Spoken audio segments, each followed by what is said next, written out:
नमस्ते, सुप्रभात। आज 18 फरवरी भाग्योदय फाउंडेशन की युग ऋषि विचार श्रृंखला के 1145वें चरण में आपका अभिनंदन।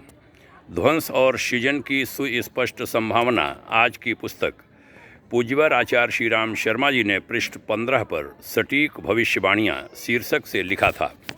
कहा था, जूल वर्न एक विश्वविख्यात लेखक तो है ही, भविष्य दूत भी हैं। जापान द्वारा मंचूरिया पर तथा इटली द्वारा अल्बानिया पर अधिकार कर लेने की भविष्यवाणी सन 1931 में ही उन्होंने कर दी थी। उस समय इसे किसी ने सही नहीं माना था।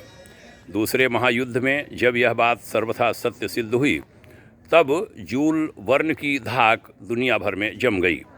चीन द्वारा अणुबम बनाने, भारत पाकिस्तान में युद्ध छिड़ने, बांग्लादेश बनने, इजराइल द्वारा अरबों पर विजय पाने आदि की भविष्यवाणी जूल वर्न ने काफ़ी पहले कर दी थी।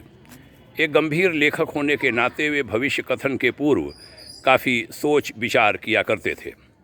उनकी कुछ भविष्यवाणियाँ उन दिनों खूब चर्चा का विषय बनी थीं, उनकी हम यहाँ चर्चा कर रहे हैं। उन्होंने लिखा था, 1980 से 1990 तक भीषण प्राकृतिक विप्लव, अतिवृष्टि, समुद्री तूफान, अनावृष्टि, भूकंप, भूस्खलन आदि सामने आएंगे। भारत अत्यधिक शक्तिशाली बनकर उभरेगा। विश्व में उसका सम्मान निरंतर बढ़ता चला जाएगा। भारत में एक ऐसा व्यक्ति उभरेगा जो सारे संसार को शांति का पाठ पढ़ाएगा। सारी पृथ्वी, विशेषकर शहरी क्षेत्र में सन 1980 तक भयंकर पर्यावरण प्रदूषण से वह ग्रस्त हो जाएगा। नई नई बीमारियां फैलेंगी जो डॉक्टरों की भी समझ में नहीं आएंगी। धीरे धीरे लोगों में यांत्रिक सभ्यता के प्रति घृणा उभरेगी और बढ़ेगी। यूरोपीय जातियों का झुकाव भारतवर्ष की ओर बढ़ेगा तथा वे आध्यात्मिक जीवन में विशेष रुचि लेने लगेंगी। ऐसी भविष्यवाणियाँ जूल वर्न ने की थीं। वह आगे सही साबित हुईं। मित्रों, आपने सुना, इसके लिए साधुवाद। अन्यों को भी बताएं। बहनों भाइयों, आज श्री स्वामी रामकृष्ण परमहंस की जयंती है।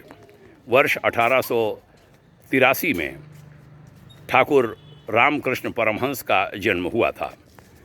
उनके शिष्य स्वामी विवेकानंद विश्वविख्यात संत हुए।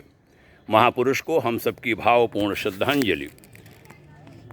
उनके जो अनुयायी हैं, रामकृष्ण मठ से जुड़े लोग हैं, उनके प्रति स्नेह भरी सद्भावना, भाग्योदय, शुभकामना। ओम शांति।